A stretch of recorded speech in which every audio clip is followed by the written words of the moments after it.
上次课我们在讨论佛教的一个非常重要的问题，就是释迦牟尼成佛了，而我们却还轮回于生死，什么原因？佛陀说，造成我们这些凡夫轮回于生死不能成佛的原因就是糊涂。我们这些凡夫用心经的话讲，颠倒梦想。上一次课我们讲颠倒，真的不大好理解。下面讲梦想。佛教经常用梦做比喻，梦就好理解一些。大家都做过梦，做过美梦，做过噩梦。佛教经常用这个梦来做比喻，比如说一个人，假如说老王做了个梦，梦里边来了一只大老虎。大家想，如果老王的梦中梦见一只老虎来了，那么老王会采取什么措施？他会在梦里撒腿就跑。但梦里有个特点，跑不快。这个梦里的特点是越想干什么事越干不成。所以老王在梦里跑，但跑不快。但老王梦里的老虎可跑得快。老虎蹭蹭几下追上来了，老虎一声扑上来了。大家想后果是什么？后果是老王从梦中醒来。老王从梦中醒来之后，你摸他的心脏，扑通扑通扑通在跳。你摸摸他的背心，他的睡衣都湿了，很害怕。但是当老王从梦中醒来之后，他发现刚才令他万分恐惧的老虎有吗？根本没有，从来没有，压根儿就没有过。这老虎没有，但是此时此刻老王做了一个有老虎的梦。这个梦我们暂时还不能说没有，但老王梦中的老虎决定没有，是不是？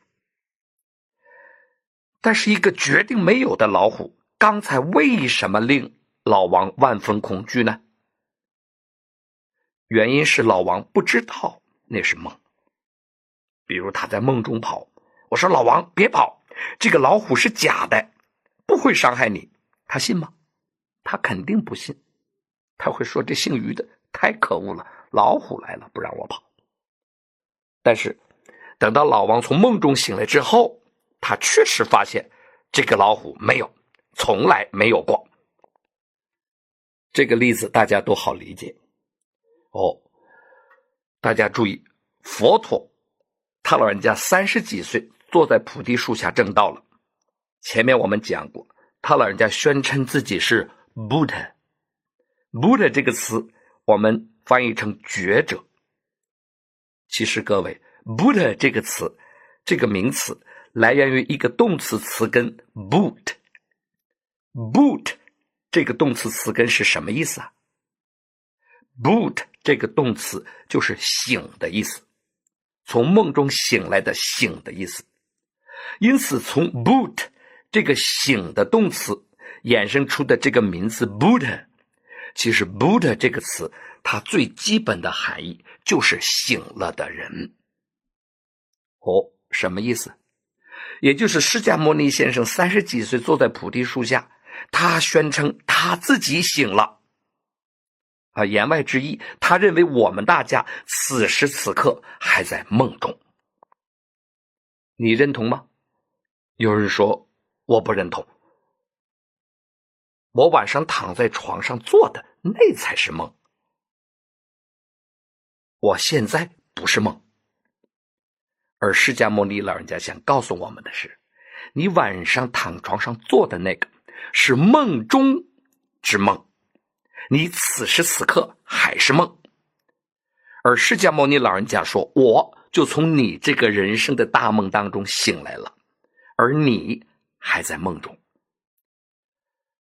而如果你跟着我修行，直到有一天你能像我一样，从此时此刻我认为的这个人生的大梦当中醒来之后，你才会发现，你今天所认为的一切的真实的存在，比如说桌椅板凳，比如说山河大地，比如说日月星辰，其实它都像刚才老王梦中的老虎一样。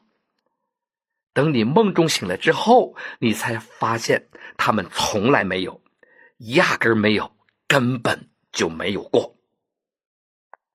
现在佛陀跟我们说这个桌子没有，我们不认同，原因就是我们不认同我们此时此刻是在梦中。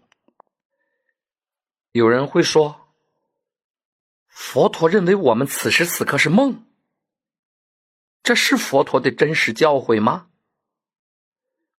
这一次课我们学的是《金刚经》。大家看看《金刚经》到最后快结束的时候，佛陀说了4句偈，4句话。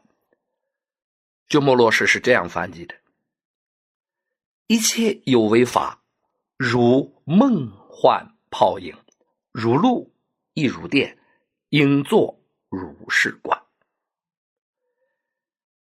有为法，这是佛教的一个专有名词，我们后边的课程会具体讲授这个词的含义。我们今天先通俗的说，在佛教里边什么是有为法？在佛教里边，有为法指的就是我们凡夫境界上，我们凡夫自以为的真实的存在的种种事物。那么《金刚经》的最后这个偈子，佛陀告诉我们，我们就是要把我们凡夫境界上的这一切的我们自以为的真实，你要能把它观出，其实是梦幻泡影，如露如电。要这样的来看待我们凡夫境界上我们自以为的真实的世界。它的比喻的第一个就是梦。所以佛陀告诫我们，我们要把我们眼前的我们自以为的真实的世界，你要能够领受它，其实如梦境一般，它一点儿都不真实。各位，学佛难于何处？其实对我们凡夫而言，理解佛陀的教法，修行佛法，遇到的第一个最大的障碍，就是我们对凡夫境界上的一切的存在生不起这个梦观。可是我们学习佛法，修正佛法，特别是学习大乘佛法，这是必须要迈过的一个非常关键的坎儿。我们可以提纲挈领的把佛陀的教理，特别是大乘佛法的教理，特别是给我们凡夫所讲的教理，我们做一个提纲挈领的概括。其实大乘佛法非常明显，它的教理体系可以分成前后2部分。第一部分就是佛陀他老人家想尽一切办法，掰开了揉碎了，从不同角度、不同层次，安利不同的名言系统，要干一件事儿，就是要告诉我们这些凡夫，其实我们凡夫自以为的凡夫境界上的真实的世界，其实一点儿都不真实。我用了3个词来形容佛陀的这段教法。第一，破除。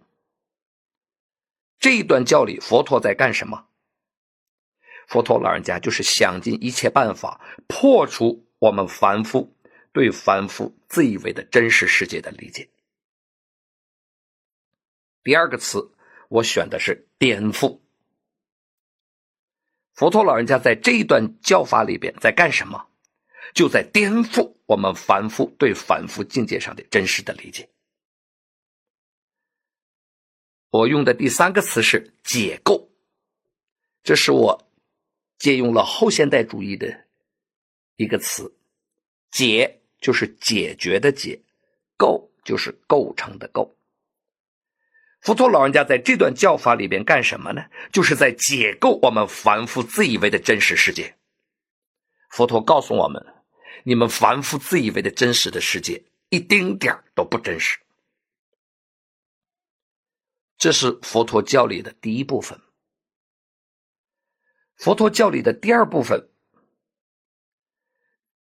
就是佛陀给那些个通过佛陀教理的第一部分的学习，认同了佛陀关于我们凡夫境界上我们过去自以为的真实的世界都是不真实的人，佛陀给他们讲第二件事，就是那什么才是这个世界的真正的真实。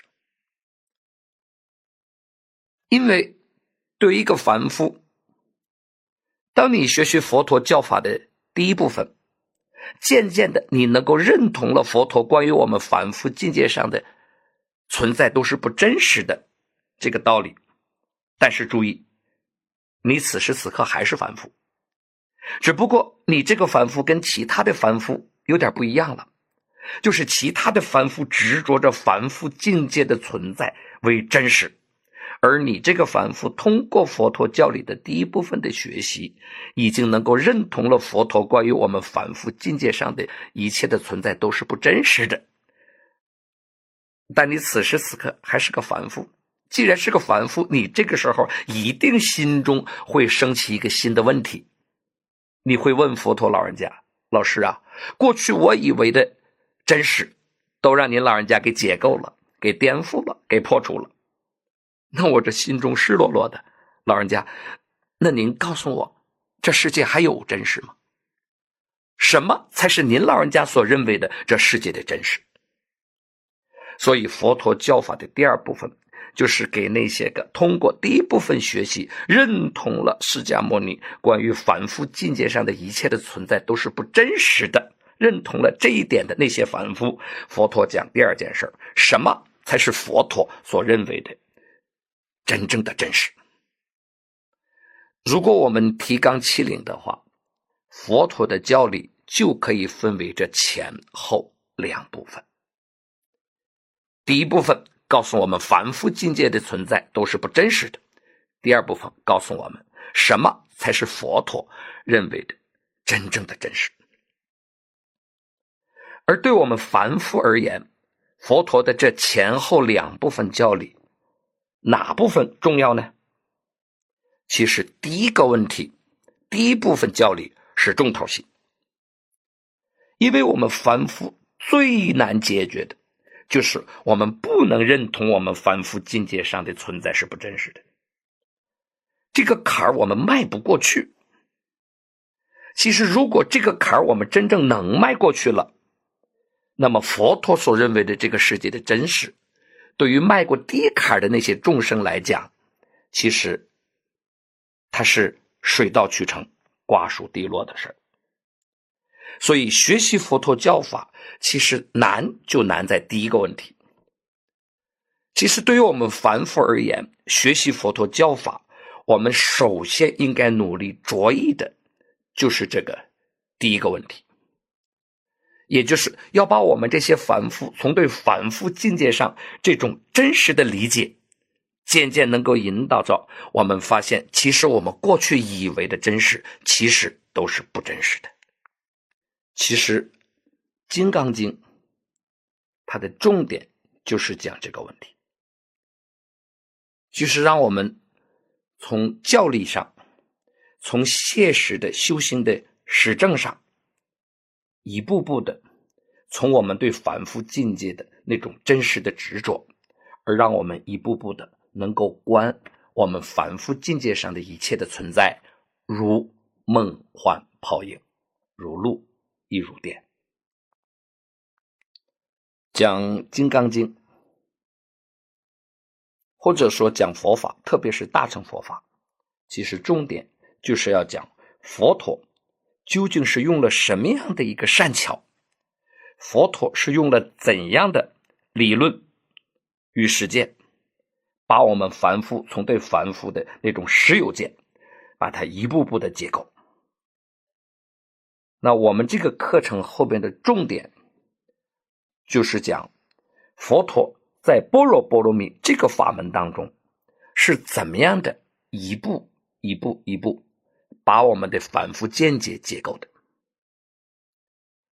各位不学不知道，等你把般若法门当中佛陀解构我们凡夫自以为的真实的世界，整个这套解构模式，它的理论体系与修正模式，当你了解了之后，其实你才能真正的了解佛陀的伟大，佛法的微妙，佛法的殊胜。我们总结一下，佛陀认为我们这些凡夫之所以轮回于生死不能成佛的原因是糊涂。这个糊涂体现在哪儿？体现在两个方面。第一，就是我们凡夫死死抓住了一个在佛陀老人家看来根本不真实的这个凡夫境界为真实。第二，正是因为我们死死抓住了一个在佛陀老人家看来根本不真实的世界，我们把它误以为真实，而就导致了一个严重的后果，就是我们见不到佛陀老人家所说的真正的真实了。那么对于这两个错误，佛教有两个专有的名词来表述它。第一个错误就是我们凡夫死死抓住了一个在佛陀看来根本不真实的世界，你把它当成真实，这种真实性是你强加上去的，是你的错误认识造成的。那么这个错误在佛教里边叫做增益，增加的增，益就是利益的益，这个错误叫增益。